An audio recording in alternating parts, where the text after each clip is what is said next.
everyone, this is Sam Black with Drafting Archetypes, and today I'm going to talk about drafting blue-red in March the Machine. As always, the notes are available at patreon.com/draftingarchetypes for anyone who would like to follow along. Anyway, getting into it. Convoke is the prescribed path for blue-red, that's what the signpost uncommon is pointing to. It's also just good in the set in general, so I really want to lean into Convoke pretty strongly in blue-red. An aggressive approach works, but is not mandatory. In most sets, I talk about how there's kind of a conflict or internal tension in blue-red between red aggressive cards and blue controlling cards, and we kind of see that here, and it kind of plays out the way that it usually does, where you can draft it as a blue-based control deck with blue defensive creatures, more importantly, blue card advantage spells, and red removal, and try to play a control game that's, answer your stuff, draw more cards, trade off, plays kind of similarly to how blue-black plays. Or you can be an aggressive red deck with blue tempo spells that focuses mostly on cheap creatures, getting ahead, and then using tricks and removal to push damage and close the game out. That's kind of just fundamental blue-red stuff in Limited. Applies here as much as it applies anywhere else, but none of that's specific to this set.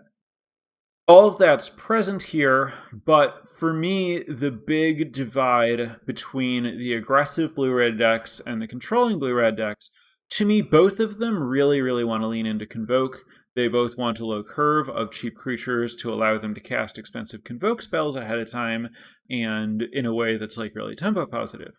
But as I discussed some with blue-white last week, the big divide is in how much you want to prioritize Convoke instants versus Convoke sorceries.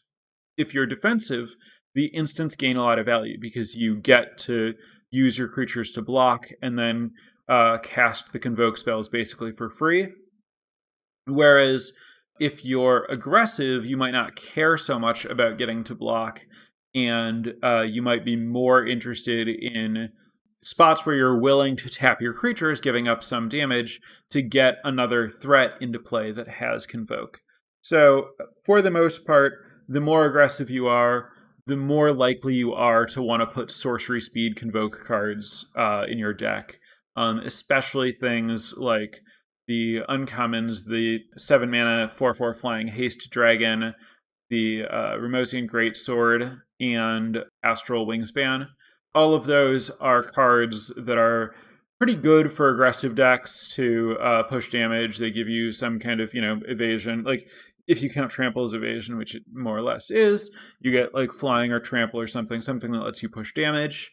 And, you give up a little bit of short-term damage potentially for something that's higher impact and can carry you through to closing out a late game in a spot where maybe you played a lot of low impact 1/1 type creatures that might otherwise get bricked. You can then, when you're not able to attack with them, use them to Convoke to get a bigger threat that's going to carry you through to the end of the game. You want to figure out whether you're in the more aggressive space or the more controlling space pretty early on to figure out which kinds of Convoke spells you're valuing, and then prioritize different Convoke spells differently while prioritizing efficient enablers highly regardless. As a result, Preening Champion and Rouse Reinforcements are the two most important uncommons for basically all versions of blue-red. Preening Champion being the best common in the format, the 3-mana 2/2 flyer that makes a 1/1 weird, Rouse Reinforcements being 2 mana for 2 1/1 weirds in red. Those are kind of the glue of your deck, regardless of whether you're aggressive or controlling. If I'm blue-red, I'm taking both of them over Volcanic Spite at almost all points with almost all decks while I'm blue-red. I just expect that getting creatures into play to enable... the Elemental's not weirds. Getting these creatures into play early is just very, very valuable for making your deck work. And then kind of throughout the middle of the pack and in the rest of the draft, you get to figure out what exactly your deck working means. But like whatever it is, you kind of need the same core of like stuff that's good for going wide. So especially when I don't know specifically what my deck is trying to do, I want to prioritize cheap creatures that are good for Convoke, such as Preening Champion, Ral's Reinforcements, the Captivating Weird. The 1-mana uncommon 1/3 defender is the best uncommon in blue-red. Similarly to Preening Champion and Ral's Reinforcements, I think that basically applies no matter what your deck is trying to do. Having a good 1-drop, that makes it so much easier to Convoke. You're basically just like up a land, like it's like a Llanowar Elf, except also it blocks well immediately. Like it can usually block their 2-drop as a 1/3 defender. And then also it becomes a threat that draws a card and has haste essentially when you put more mana into it. So it's a fantastic card that's exactly what this deck is looking for. Should be prioritized very, very highly. I'm not completely sure that it should always be taken over Preening Champion, or maybe Preening Champion over it. But those are basically like the 1 and 2, commons and uncommons that you're looking for in blue-red, no matter what your strategy is. But then, once you get past these like core enablers, the things that you're looking for can really diverge a lot. Sometimes you're going to highly value the 5-mana blue-red uncommon that makes 2 elementals and does damage whenever you Convoke something. Sometimes that's not what you care about. You don't have that much Convoke stuff, or you don't really want a 5. Maybe most of the things that you have that have Convoke cost less than that. Maybe the damage doesn't matter to you. Like, it's never horrible, but sometimes it's not a priority. Other times it is a priority. I think it's probably better if you're more aggressive, but even that's a bit weird because, it is a 5-mana card. Sometimes the signpost uncommons are a huge deal. Sometimes they're not. I think that one's not a huge deal. And then I personally really, really like the 6-mana counterspell with Convoke that draws 2 and discards a card. But that card, I was going to say that card's much better in the controlling decks than the aggressive decks. But that's not exactly true, because there is something to the ability to get threats into play. You're attacking your opponent. While you're ahead, you leave up enough mana to counter their thing. They kind of have to play into it to stabilize. You counter their thing, whatever they did, and then you get another attack. The thing is, that plan, I think, is actually a lot better in the blue-white aggressive decks, because I think the early creatures that you play are more likely to outsize your opponent's creatures, whereas in blue-red, it's likely that the creatures that you played to get started were just 1/1s, and you're not that likely to be in a spot where you can kind of leave up the counterspell and have favorable attacks. And so basically the way that I think that blue-red, the aggressive blue-red decks often go is you're almost like an elf deck in a really classic, elves ramping out kind of mid-range big-ish creatures, where elf, answer your threat, attack with my elves isn't productive. In the same way that 1/1 token, 1/1 token, 1/1 token, answer one of your threats, hope my 1/1 tokens can attack, is also not very realistic. What you're trying to do with the aggressive decks isn't establish a clock, keep them from stabilizing, because your early stuff isn't a good clock. So what you're trying to do is just ramp, play big flyers, or play equipment, or turn one of my little guys into a big flyer, then attack with that higher impact threat. And so for that reason, I don't like the counterspell very much when your plan is to be aggressive, because you only get so many of those top-end Convoke cards, because each one makes the other ones worse. And if you're just I spammed a bunch of little stuff onto the board, and now I 2-for-1 with my counterspell, that's cool, but at this point, everyone knows that this format is kind of about going over the top. And if your opponent, your opponent probably doesn't have only one great card. There are extra rares in the packs. There are really high impact uncommons.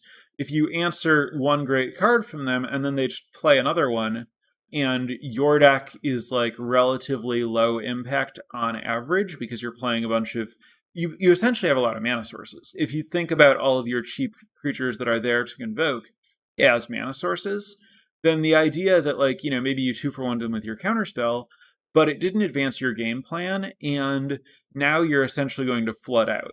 Not because you drew too many lands, but because you drew too many lands and 2-drops that are indistinguishable from lands in your deck. And so what you need to do is after you've ramped, you need to convert that into like high impact stuff that's closing the game. And so the counterspell ends up not being as good a fit as something threatening would be. If instead you're drafting this as a control deck, then, your counterspell is drawing into more like the Meeting of the Minds, the instant that draws 2 cards with Convoke and red removal, then sit back, answer stuff, all that's what you're trying to do. But if you're the blue-red aggro Convoke deck, then I think you need to be really focusing on closing the game out after you ramp. You need to just be like, go wide on turns 1 through 3 or 4, and then play things that are going to like start killing your opponent on turn 4 and 5. My taste, I'm certainly more likely to play blue-red the controlling way, but I do think that both can be done. A note on the Greatsword, it has pretty bad stats. I wouldn't read a lot into that. I think it's very, very good. You need to be good at going wide and also to have cards with keywords. It doesn't matter very much which keywords you have. Like, giving +3/+1 and trample to Flyer, First Striker, Double Striker, Lifelinker. Lifelinker is probably not going to come up in blue-red, but just when evaluating the Greatsword in general, all that stuff is going to be pretty hard for your opponent. And so, like, if you're a bunch of preening champions and then you play Greatsword, and then you just start turning your preening champions into 5/3 flying tramplers, that's going to close a game out pretty reliably. But if all you have is like 1/1 ground creatures with no keywords, then, you can equip a sword and make a 4/2, but like your opponent might just have a 5/5, and then you aren't getting anywhere. I'll note that in particular, Greatsword with the Scald, the 5-mana 3/2 backup Double Striker, your opponent has to have an answer for one of those things. They're not going to win in combat. Double Strike +3/+1 and trample is just game over. So that like the Double Strike creature is a very good card. It should be prioritized reasonably highly. And then if you have that, Vermosen Greatsword is a lot better for you than it otherwise would be. In general, when looking at like the performance stats for cards on 17 lands, I would not assign a lot of significance to the win rates for Convoke cards, because what you don't get to see is which kinds of decks people are putting them in and how well supported they are. So if you know that your deck is looking for a Convoke card, or that you can use a Convoke card well, and it doesn't have great stats, I would just assume that that's because some portion of the time people are playing it when it's not well enabled. And, there's a huge difference in how well Convoke cards perform as a function of how good you are at spamming the board. So grain of salt on all that. I think also, I've been advocating for prioritizing enablers before payoffs. The stats are going to agree with that because of exactly what I'm saying. The fact that like every deck wants the enablers, but only some decks want the payoffs, which means that like people are never putting the enablers in the wrong decks, but sometimes they're putting the payoffs in the wrong decks, which means that to some extent 17 lands is making my point even stronger than I am. I don't necessarily think the difference in quality is necessarily as big as the difference in win rate suggests they would be, but for a completely different reason, which is just that you need to, the fail state is when you have all payoffs, no enablers. You need to prioritize the enablers more. But it's not exactly that they're better in the way that like the 17 land stats might imply. I hope that makes sense. If it doesn't, this is really not an essential point. Tricks like Zolfirin Shapecraft and to some extent like the red combat tricks play pretty well with tokens conceptually, but I think you want to be really careful about putting these in your deck, especially if you have a lot of Convoke cards, because of course you want to be spending your mana to like make more creatures and then casting your Convoke stuff, not just like pushing combat damage.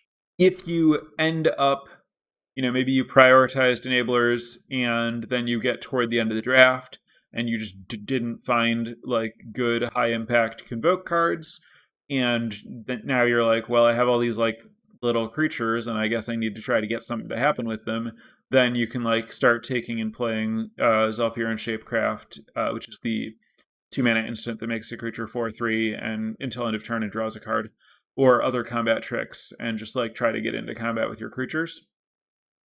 I think that that's like a rough strategy in this format, but not impossible and might be a way to salvage a draft. Agar, the 3/3 blue-red uncommon giant wizard from Kaldheim in the Multiverse Legends sheet, was really, really good in Kaldheim, but it is not so good in this format. It's a lot less well supported. There aren't other giants, and I think the like burn spells don't line up quite as well. A little bit harder to trigger it. Sometimes it's good if like your Convoke stuff happens to be the 6 damage Convoke card, but I would generally try to not prioritize and or actively avoid Agar. Tidal Terror, the Island Cycler, is pretty good in this format because you're wide, you have all these like random 1/1s that aren't able to do much. They're not super productive on offense or defense, so they're kind of free to tap to make your Tidal Terror unblockable. And I mentioned that there's a danger of kind of flooding out with this deck where your opponent has like a bunch of creatures that are like reasonably sized, and maybe you have creatures that are particularly low impact because you were prioritizing them to Convoke with. Tidal Terror can be a pretty good way to convert a board full of stuff that can't quite do anything into ending a game. So I like to have a Tidal Terror or two in my blue-red decks, which is noteworthy because in general, I'm not very high on land cyclers. So that's something I would keep an eye on. I think that basically covers what I'd planned here. So I'm going to turn this over to Twitch chat for questions. While I'm waiting for people to ask that, I want to thank the newest patron, Zach. Thank you for the support. And if anyone else is interested in joining the Drafting Archetypes Patreon, getting some perks and a shout out like Zach and all that, check out patreon.com/draftingarchetypes for more info. All right, I've seen City on Fire be really good in blue-red token generator decks. What's your opinion on playing it in blue-red in general? Yeah, I think that it is very similar to the other sorcery speed stuff structurally. The aggressive decks that are interested in the other like sorcery speed uncommons that I talked about are also interested in City on Fire. It's a really good way to like make your kind of low impact stuff high impact. Can end a game super quickly. And if you're wide, it's like not actually very expensive, but you need to be careful with it. You need to only play it if you're actually very, very, very good at going wide. And I don't think you really want it in kind of the slower, more controlling decks that like have kind of, where if your plan is to generate card advantage and grind your opponent out, then you're not so concerned with like turning your cheap guys into threats, which is like what it does. But if you're like doing the other thing, it's a good endgame card like the Sword of the Dragon or whatever. Oh, one thing I wanted to mention is that Tetsuko Umezawa, the 2-mana 1/3 that makes your stuff unblockable, is another great way to make all these 1/1s relevant threats going into the long game. And it plays super, super, super, super well with the Dreadship, the 4/1 haste vehicle. So I think that another thing to look for is just Umezawa is good in this deck in general, and then it makes Dreadship a lot more desirable. Had a deck with 4 dread ships, 2 Invasion of Kaladesh. Is that advisable? Sounds sweet. The dread ships make your Kaladesh vehicle very big. Kaladesh is the 2-mana blue-red invasion that transforms into a vehicle that has power equal to the number of artifacts you control, and gives you a Thopter. And then the dread ships are the 4-1 vehicle that give you an incubate token. So we have a kind of dedicated little artifact package that's also vehicle heavy.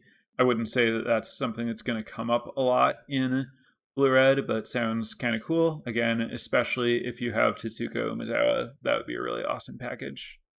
Would the frog be a way I can set up a fast clock early and run away with follow-up removal? The aggressive red and blue tempo backup concept. I think that if you have a bunch of weirds and Preening Champions, Halo Hopper is a solid extra card. If you ever get to cast it and something else on turn 3, that is pretty strong.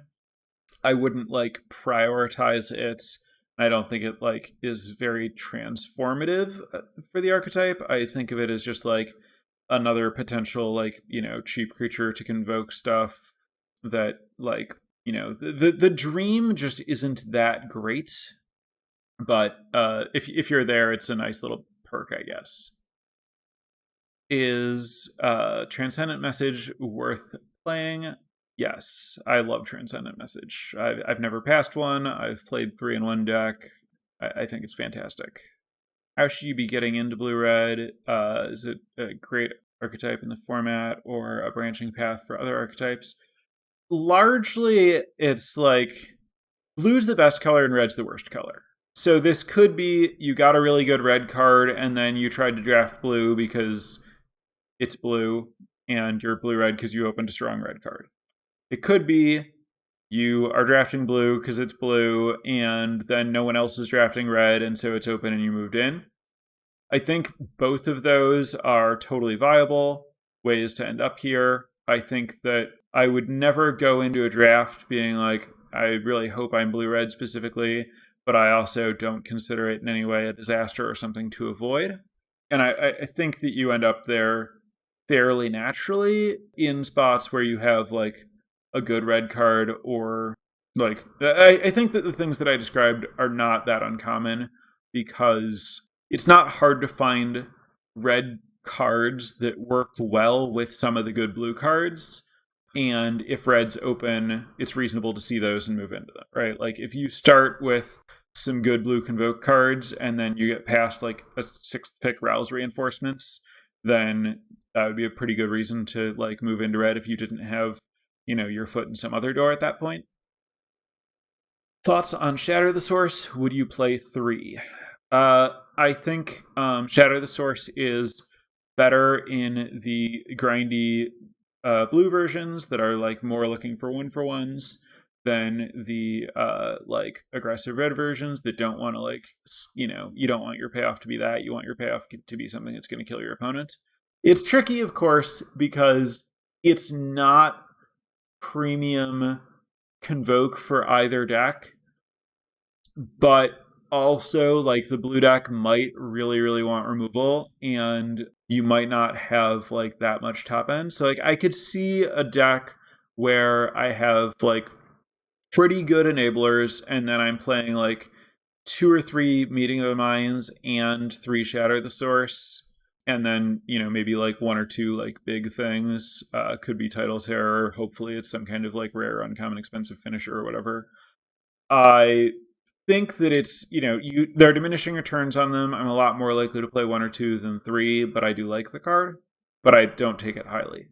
Seems like with Convoke, blue-red is generally big gamey, even if controlling. What would it take to make a small game blue-red deck? So I agree with you. Convoke means that you just want there to be a lot of objects in play. And as a result, on the note about blue-red generally being big gamey, which I agree with, I think that that's part of why Meeting of the Minds is generally going to be better than the 4-mana sorcery speed removal spell. The Convoke put a creature on second from the top of its owner's deck. Because you want the card that gives you more stuff rather than the card that takes something away from your opponent. What would it take to go the other way? You'd need to have like a relatively small number of Convoke cards, and then just to happen to have like generic good cards in blue red. Like maybe you somehow got a whole bunch of removal. Maybe you have like Nahiri's Warcrafting and like one Shatter the Source and two Volcanic Spites, and then your Agar is good, and maybe you have a Stoke the Flames also, and you end up in like Agar plus removal with maybe some card advantage or something. But I think that like the spots where you're like non-convoke blue-red are going to be pretty unusual. When drafting, I often start blue. How do you know that red is the color to move into over black or white? That's, like I said, I think that it is somewhat widely understood that red is the weakest color. And so you know to move into red, not because like you got some great card second and you're like, I should be blue red now, though, and that could happen with a rare, like if you got Baral and Karizev or whatever, but more just like if you get a really late Rel's Reinforcements or Volcanic Spite, then that tells you that red is probably very open, and then you'll probably end up with a good blue-red deck. But it is very much more, oh, I can tell that blue-red is open here, not, oh, I've decided that blue-red is a stronger archetype than like blue-white or blue-black. Blue-white and blue-black are better archetypes than blue-red, full stop. It's not particularly close, but that doesn't mean that at any given seat it might be better to position yourself into them. Thoughts on Corruption of Tawashi in blue-red? Not enough Incubate, or need Omen Hawkers to be good, so usually not enough support.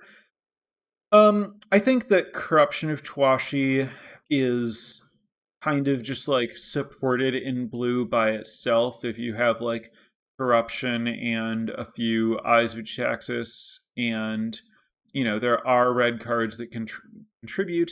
I'm not particularly into the 2 damage card that incubates, but Dreadship's pretty good.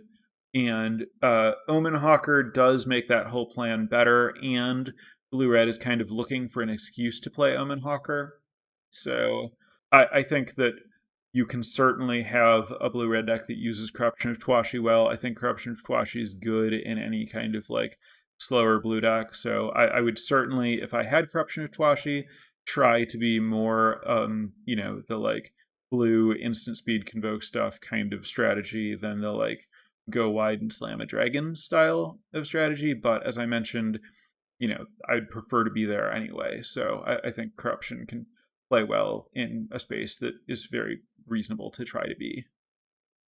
You have a ton of preening champions and Rouse Reinforcements. Would you run the 1 red Convoke +2/+0 to 2 things instant?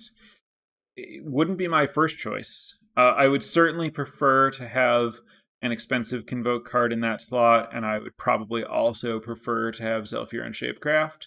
But if you like don't have any of that, you could potentially end up in a spot where you play it. Thoughts on Complete the Circuit in a blue-red deck? I've never been in a spot where I've had to like actually consider playing it. I generally haven't really treated it as a card, but I guess if I saw it in a pack, I would evaluate based on what I have at that moment. But I'm not optimistic. Are there any white Convoke spells you'd be willing to find room for, given they're harder to cast with Convoke? I understand it's not likely. I'm totally open to Jeskai Control Convoke. Totally happy to splash any of the white Convoke cards, Wrath, do a whole thing where I'm only playing a few red cards and I'm a lot of blue with like red and white removal. Really, really love the like Jeskai Control space. As with all decks and all formats, the more controlling I am, the more colors I'm willing to be, the worse mana I'm willing to have, the more aggressive, the opposite on all that. So yeah, I think Jeskai Convoke Control is a space that I'm very happy to end up in a spot where I started in a way that, where like blue-red's open, or I started down a path that could be blue-red. Definitely happy to pivot to include some white or black or green cards or whatever. I think that when you're drafting blue-red, the like all-in Convoke aggressive thing that I've talked about is not a likely outcome and shouldn't be prioritized, and you will, in general, like, just the blue cards are a lot better than the red cards, so most packs you're going to hope to take a blue card most of the time, and if that's available to you, then you're going to be in a spot where you just don't have that many red cards, and the red cards that are like removal and stuff are totally splashable. So being just like blue XX or whatever, I've had a lot of success with Grixis, for example. Jeskai is basically the same thing. A path that I'm definitely going to be like keeping in mind and actively open to during the draft. One follow-up question: does Hanger Scrounger have any place in this archetype? That's the 2/1 backup that loots when it becomes tapped, which is pretty interesting because you don't need to attack to get the loot, and so it loots when you convoke. I don't personally have a lot of experience with it, but I do really like what it's doing in the deck in small numbers because, you know, you are really trying to assemble different kinds of cards at different stages of the game. I mentioned that you have the potential to just kind of flood out where you like have all of these like kind of low impact 1/1s that you're using to cast your big stuff. And then if you end up, you know, if you have the Scrounger, you can, you know, get rid of that and your extra lands to find your payoffs. So I haven't really been doing it, but I do like the idea of playing 1, maybe 2 Scroungers in these decks. I think that it's like fine random card to contribute to like your curving out that can kind of have like an outsized impact in terms of like saving you or carrying you through to a stronger late game. So I think it's pretty nice to try to play like one of them. If I start drafting the red cards for this, but the blue doesn't come, what do I try to pivot into? I guess the like wide red cards pair best with black, because then you can move into red-black sacrifice, and I've had good experiences with Thermosian Greatsword in red-black, because you can like go wide and you have access to pretty good keywords, and like Greatsword specifically plays really well with the 1/1 lifelink vampire, because the lifelink is good, and then it dies into an incubate token that you can equip. So you turn that guy into a pretty reliable 2-for-1 that like gives you time to realize the 2-for-1. So yeah, I think the answer there, if you specifically are like positioning yourself for red-blue convoke with red cards, maybe you have a blue card but blue dries up, as can happen with blue, I think red-black is a really good pivot. Black, yeah, just uses the go wide stuff in a different way pretty well. I like that question. That's a good note, because I do think that there's like a real answer there that's pretty meaningful. So that's going to do it.